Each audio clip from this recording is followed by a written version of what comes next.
So when you go to list your house, you'll quickly find out there are 3 types of real estate agents in the state of Florida. The first one being a single agent. Well, single agent says, I only work with sellers, I only work with buyers. That's it. They can't do both sides of the transaction because in the state of Florida, you can actually do both sides of the transaction. You can represent the seller and represent the buyer. So in that case, that's called a transaction broker, where you can represent both sides. Well, you're really not representing both sides. You're really just representing the transaction.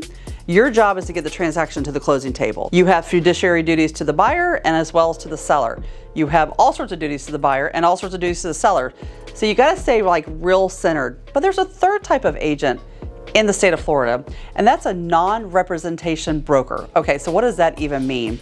So that could be somebody who basically has their real estate license, but they're really not practicing, so they have no brokerage affiliation. They're just kind of there, but they can actually get a percentage for their referral of types. So be real careful when you are dealing with a real estate agent. What kind of real estate agent are there? I will tell you 99% of agents in the state of Florida are transaction brokers. That's what we do. We represent the transaction. So just be real careful. It's a great question for you to ask when you're interviewing an agent. Well, there's a scoop. Edna Wilson, your hometown realtor, as hometown as apple pie.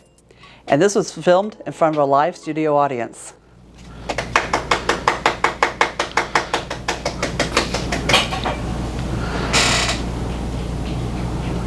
It's so bad.